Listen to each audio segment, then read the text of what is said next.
welcome to VIP Boxing's Bell to Bell podcast, episode 186. That's a lot of minutes if you listen to every episode. I don't know how many people have, but thank you if you have. If you're watching on YouTube, iTunes, Spotify, leave a comment, say what you want. We're big boys and girls here in today's example with Gemma. Hey, let's introduce you to Gemma Richardson, amateur superstar, now turning pro with 11-11 management and VIP boxing. Fantastic debut the other week where, like the Duracell bunny, didn't stop going for 6 2-minute rounds. We'll talk about that later on. I'll tell you a comment the trainer of your opponent said to me afterwards. Congratulations on your professional debut, Gemma, and plenty more of those to come. Thank you. Thank you. Yeah. And John Evans, you know John there. I don't know if he's got a different background picture tonight. I've seen that one before. Same old boring room, Steve. People have spent 90 odd hours looking at this background I've got. Look at this, mate. This is the dining room and office here. You can see the state of it around me at the moment, but there you go. Anyway, Gemma, when are we going to see you next in action? Have you got a date yet from 11-11 from Suresh? I ain't got a confirmed date yet, but they're looking at the end of June. I think there's going to be a show in Hull, which there is June the 28th. Yeah, that's it. So I think that's closer to home to me as well. So it'll be nice to get on that one. So I think that's the one they're looking at for me, which would be good. Is that nice arena in Hull Centre? No, the City Hall. Have you been there, John? Oh yeah, City Hall's nice, isn't it? Fantastic. I mean, VIP started doing shows there, and what happened when they did the show? The lift broke down afterwards. Whole city council couldn't afford to fix the lift for about a year. But the lift was the only one in the venue that could fit a stretcher in it, which is the full rules. So that's why there's been no boxing there for a couple of years. But the lift's working now, and a doctor and a stretcher can fit in the lift. There we go. Back up and running. So What's it like, Gemma? I know you're obviously a really good amateur, but has it been what you expected being a pro, the day-to-day grind of it? Or has it been tougher? What's it been like? I think I've enjoyed it more. Towards the end of my amateur career, I hated boxing. Like, I've really lost a love for it. So I was going to quit. And then I thought I'm going to give it a go. Completely change teams a bit with the coaches. Still got my dad, but moved up north.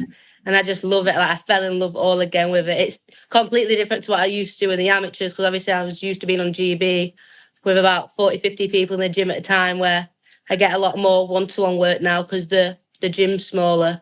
But I just love it. I love learning again. I feel like I got that aspect back. And it's like a bit of a change of style for me, which is nice. Yeah. And you remain with John Stubbs, who was someone who you trusted a lot when you was on the England squad, wasn't it?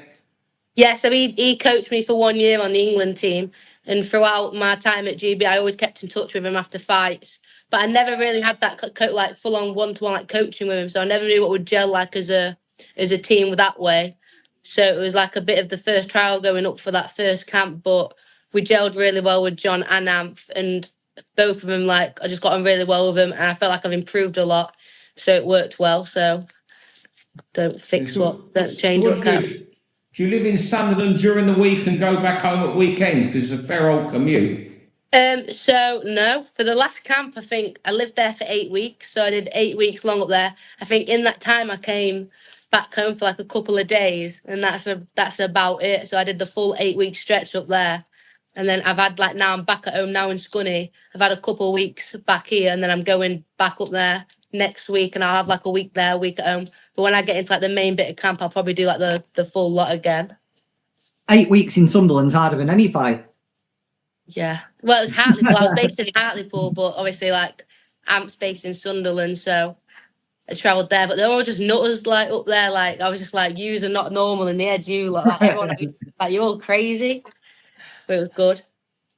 All right. So we'll fire away with our 6 rounds of boxing chat. I don't know if our producer, Darren's explained the format, Gemma. We speak for 3 minutes at the end, but at 10 seconds to go, you hear a bell, and what happens when the bell goes, whether we're mid-sentence or what, we shut up. And that's basically it. You'll be gone in 20 minutes, training with your dad or your brother or whatever you're doing tonight. But let's crack on. And John, I'll start us off this week if you got your clock ready. All ready to go, just say when. Right, here we go. Big George Foreman, sad weekend for boxing, really. Legendary red top journalist Colin Hart, who I go back a long, long way with, passed away after illness. Livingston Bramble and Big George Foreman, and of course, thoughts of all their family and friends and those that were closest to them. Very, very sad. Especially Colin, only a year ago, he was still going around Saudi Arabia and they still had his West Ham season ticket. But some life that man had anyways. One of the few journalists left who would have been alive for the 1972 Olympics when they had the siege in Munich. Incredible career. But like George Foreman, an amazing career. But where would George have been in this era of his grills, social media, with that sort of personality, the knockout artist? He would most probably have been bigger than any boxer in the world, right, if he was around in this era with that personality. The Mark II George Foreman, not the Mark I from the 70s, who was the snarling and growling, not such a nice fella. The Mark II who knocked out Michael Moorer. I think he'd have been the biggest name in the sport, and I think Usyk is the only man who would have given him a problem. Yeah, well, I think the original George would have been good as well. I think we're missing a bad guy at the minute. We're missing someone to put the fear of God into people and snarl at people and make people uncomfortable. So I think either one George would have been popular. Yeah. But I'm with you, Steve. I'm not sure how many would have actually been able to beat him. He instantly would have been the hardest punching heavyweight in the world, straight away. Most intimidating heavyweight in the world, straight away. And it might just have been his size, because people call him Big George Foreman, but he was only just over 15 stone. So would he have been able to handle people like Fury? But when you look back at what he did, like no one today can match his resume. So yeah, I think he would have been right at the top of a tree. Yeah, I think he would have been exciting. I think because he had a good chin, he was a big puncher. I think social media would have lapped that up in this generation as well. I think the little clips that would have been put all over, it would have got people that's not really into boxing excited as well, seeing them clips. So I think he would have really excelled with that. And I think everyone would just love to watch him and love his personality. Yeah, imagine if he'd come back now at the age he was when he knocked out Michael Moorer and knocked out a Tyson Fury. He'd have become the biggest name in the world, wouldn't he? Especially with marketing the grills and stuff like that. He was always a good character to speak to. The trick with speaking to George was to talk to him about something not to do with boxing. As soon as you broke the ice, then he would open up and to give you anything. But he was he was a good character, George. He was always kept you on your toes. I used to like him. It's very sad. Well timed that. Round two, Gemma, I'm going to ask you about, you want to speak about 2-minute rounds for female fighters? Yeah, so I feel like there's such a split on it. I feel like with the 2-minute rounds, it is exciting. I don't think you can not say that, because the pace has got to be quicker and it is very exciting. There's got a lot to happen in the 2 minutes. But I just think, is 3 minutes the way forward for the girls as well? Like, I always think is it always going to be classed as women's boxing until we're the same as the men, and then it will be just boxing for women as well? I don't know, because tennis, you still consider it tennis, and women only play best of 3 sets. So I don't know, but you know what? I'm thinking when I saw this was your topic, I thought, well, Gemma will be in favour of 3-minute rounds, because we saw your last fight and it was non-stop. And when you fought Angelica Oiley's, Daniel Presvislik, her trainer and her husband, who was in her corner, he said to me afterwards that when after 2 rounds, Angelica went back to her corner and was going on about your pace. And he said to her, he said, do not worry, the pace will slow. But he said in the 6th round, you were throwing more punches than the 2nd round. He said he'd never seen in all the fight, she's had a lot of fights over it, never fought anyone who boxed at your pace with such fitness. Yeah, I think that was the big thing for me in the amateurs. I was very fit for the 3-minute rounds. So going into the pros, I was always a bit concerned. Is my fitness for a 3-minute round now just going to be everyone's fitness for a 2-minute round? And am I going to have to, is my strength not going to be as strong anymore because I'm going to that 2-minute rounds? It is exciting. I think it is. You get a lot more out of the 2-minute rounds as well. But I think because I think a lot of amateurs, you're boxing 3-minute rounds as a female from the age of 16. So from going from 3 minutes from the age of 16 to turning pro in your 20s and then going back down to twos, it's a bit of a strange one. Gemma, what do you think? Because I seen Serrano was saying the other day she was disappointed Katie Taylor didn't accept 3 minutes for this third fight coming up. At that stage of their career, both of those two girls have done what they've done, boxing 2-minute rounds. Do you think it'd make it like a weird fight, an unusual fight, and we wouldn't see the best of them if he suddenly went to threes? I think it'll be a very different fight to what we've seen before. I think it'll be completely different. I don't know if that's in a good way to see something new, to see maybe a different outcome of it, to make it a bit more exciting to watch, a bit more different, even though it was such both good fights anyway. But I think probably for Katie Taylor, I think because she's had her success now for so many years in 2-minute rounds, why would you want to change something that's probably not broken for her, which is completely understandable. That's why I think it's such a drawn conversation.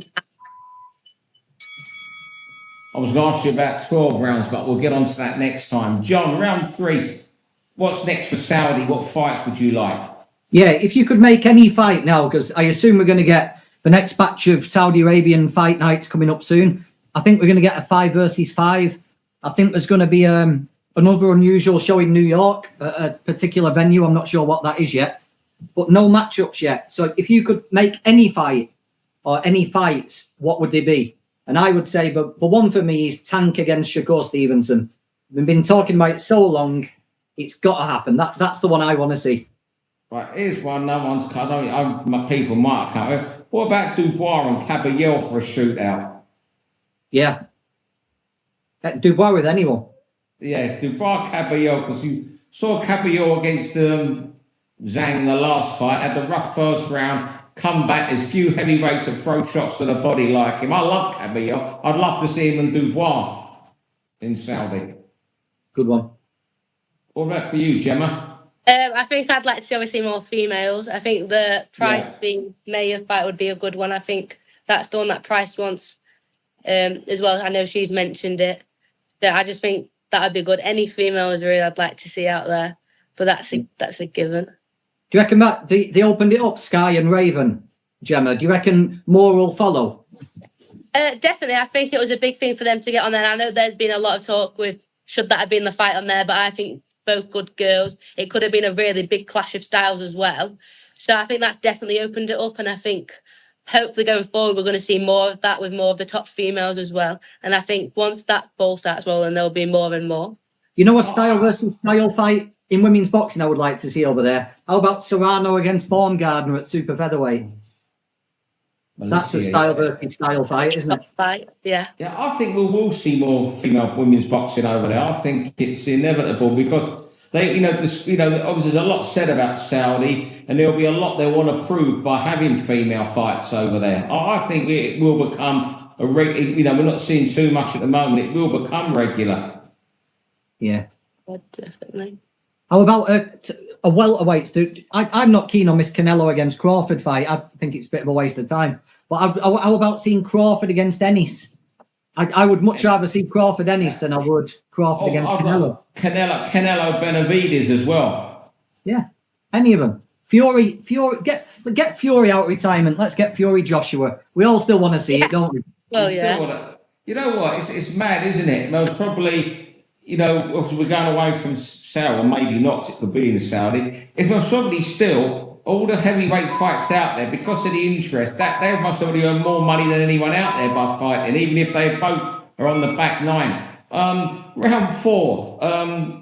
Is there shades of hat in here? You might think this is a bit of lunacy, but Pat Brown makes his debut in a leisure centre or some small complex in Altrincham on Friday night. I think he's got an Argentinian on his professional debut. And I'm thinking, I live in Manchester like John. We haven't had a breakout star in Manchester from the beginning. Like Crawler sort of got there the last the second half of his career. But we haven't had a Manchester boxer that started in Manchester at the leisure centres been built and ended up in the arenas since Ricky Hatton. I'm wondering if Brown could be that man. I was speaking to a trainer the other day who's had some fighters sparring with him, and they're convinced that he's for real. Gemma might have seen him at GB, and I'm just wondering, he's sold out this leisure centre. Could he be the next Manchester fighter who starts on the on a smallish fight, albeit with a big platform and big promoter, who ends up headlining arenas? I wouldn't put it past him. I 100% think so. I think Pat Brown's such a likeable person outside of the ring as well, which I think that'll help Manchester get behind him. Obviously, he sold out his debut already, and he's so exciting to watch. I mean, I was on GB with him, so there's many spars, many bouts I've watched of Pat Brown where, without him even knowing, a crowd gravitates to the ring to watch him because he's so exciting. He's really, a big puncher. And there's been a lot of spars where sometimes I've been abroad and I've watched him, and I think I'm obviously in wanting him to do well. And even I've thought sometimes this is cringy to watch because he's absolutely beasting up this other lad who's probably more experienced than in the amateur scene and on the international scene. And he was new to GB and he was absolutely smashing them up. I think he's for real as well. He's just top class. Lot of pressure. I've never known anyone get this build up. He's done more open workouts than Patton probably did in his life. I think I've spoke to Pat 4 times. He's not thrown a punch yet. Yeah. So he's got to perform, hasn't he? They've given him such a build up. If Pat goes 6 rounds with this tough Argentinian who's got a winning record on Friday, people will be raising their eyebrows and shrugging their shoulders, saying, "Oh, what was all the fuss about?" So they've sort of built him a stage, and he's got to do it. So I'm looking forward to seeing it, really. Yeah, it's just got this smell of Hatton about it, starting from, I'm not going to say become a successful, and have the marquee fight. I don't want to heap any pressure but if he progresses over 2 years, he's going to be in the AO arena. He's going to be the break. I mean, there's good, as I said, there's fighters who managed to getting into the arenas now, but I just see that same pattern as Hatton here to get there. Hatton took about 4 years, I think, to get to Manchester Arena. Round 5, Gemma, amateur and pros in women's boxing. I don't think in women's boxing, just in general. I think in the amateur international scene, I think it's very drilled upon. You have to be a top international boxer to do well in the pros. And I think with the exposure and that, it helps obviously get a better platform in the pros. But actually, boxing-wise, I wouldn't agree that it mattered so much. I think if you're a proper technical amateur boxer, but you can't fight and you can't dig on that gum shield, I don't think it helps as much in the pros. I think you've got to be able to be a good boxer, but also dig down and be able to fight as well. And I think a lot of pros who are the top pros didn't necessarily do well in the amateurs. No, you don't have to. But go on, John. Sorry, no, 1 million. 1,000,000% agree. 1,000,000%. If you look at all the people who are headlining shows now, no Olympians. No. Yeah. No Olympians. And I think, Go on, Jimmy. When you was at Sheffield, I'm sorry, I'm going a bit off topic here, and it's something I go through years ago. I'm a lot older than you, so there wasn't this funding they get. It was an England squad. Everyone went in the ABAs, and back then, in international, the coaches, they weren't making any money at all in the amateurs because they didn't get funding. The coaches would almost, the amateurs, we've got to sort of help prepare them for the pros as well now. When you was in Sheffield, was there any talk of that at all? So I'm guessing not, because you're on funding, especially the ones who was on the Mad Money a few years ago when the WSB was flying. Yeah, I think it's crazy for me. I think growing up at Sheffield, it was very, that's the be all end all. Pros was you didn't talk about pros, it was frowned upon, which was weird because now obviously they've got pros. So it was contradicting itself. And you was a bit scared to turn pro. You was a bit scared to leave that scene. And it's only when I turned pro and actually started, because when I was an amateur, because of that, I didn't really focus on the pros. I didn't really take note of the pro boxing, what it was like. But it's only when I turned pro and I actually looked around and I was like, actually, most of the top boxers haven't, if you look back, they haven't really done much as an amateur. And I think now you start to see more youths and seniors not bothered about getting on GB, not bothered about the ABAs, and their goals to turn pro, because I think everyone's starting to see that sometimes it's better to turn pro, have a few senior bouts, get that experience. But I think it's dying out a bit, wanting to maybe stay on the amateur scene, go international, winning all the stuff you can as an amateur. And I think now people's goals are the pro scene. I think it's dying out in the amateurs. Yeah. Yeah. You see Frank Warren sign a lot of junior kings. Yeah. John, final round flown through again tonight. Tomorrow's stars. Who's going to be headlining the arenas this time next year? I've got no idea, so I thought I'd ask you to. Well, you know See, what? I think we're at a bit of a point here where we've got like a generation of the fighters who've been headlining for years. They're sort of retiring now. We're coming to the end of a career fighting in Saudi. And if you look around now, who is going to be headlining shows in Britain in a year? The people I can think of are Ben Whittaker, Daniel Dubois, and Moses Italma. I think they're the three who are going to be we're going to be relying on for a long time here. You know what? Because of all this boxing in Saudi and, you know, all the money out there, that's going to hamper the progress. You know, there's people who have one fight, you know, Gemma's had one fight, Pat Brown, you know, they're going to be the stars of, you know, Pat Brown we mentioned earlier. Yeah. You know, Adam Azim's been gets mass attention, but he hasn't been selling. And that's no disrespect, he's a tremendous fighter. Adam Azim hasn't really done the numbers. Dalton, I'm thinking maybe Ryan Garner. And what about someone like Jack Turner in a couple of years' time? Couple of years, yeah. Scouser. Our producer Darren was mentioning him to me as one to watch. Of the women fighters, I'd like to see Ellie Scottney really break through into the mainstream. She's a tremendous fighter, Ellie, right? We have her on this pod, and she's just you can't knock this. If you can't not warm to her. If she was, she had the marketing, she could become an arena fighter. She's got that, you know. In the 80s, if you was from London, working class, you become a Wembley arena fighter. I mean, if she was marketed right, I think Ellie could get there. That's who I had in my mind was Ellie Scottney. I think in and out of the ring, I think she's amazing to watch, and I think she's just class. Like, I've known her since we went to Turkey together, the Europeans, and she just fights like a man.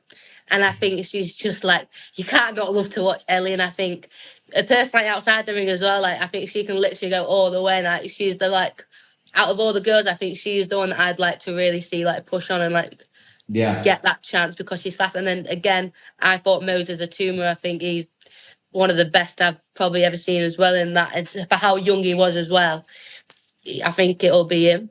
Yeah, I agree. Ryan was a good one.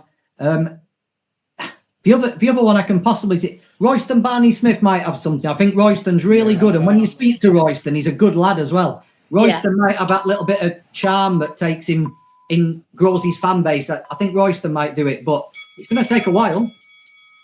Wow, flew through.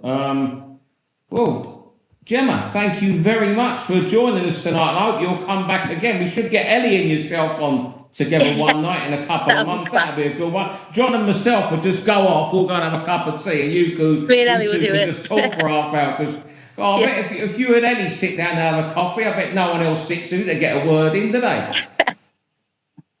No, it's not. Yeah, it'd be class if me and Ellie did it. It would. Brilliant. Well, we'll try and make it happen. Gemma, thanks very much. John, thanks as always, mate, for coming on this week and helping me out. And thanks everyone for watching or listening, and we'll see you for VIP Boxing's Bell to Bell podcast episode 187 next week. Thank you. For all boxing info, news and latest interviews, amateur and pro, across the north, click and subscribe. VIP Boxing Promotions. Also Twitter, Instagram and Facebook.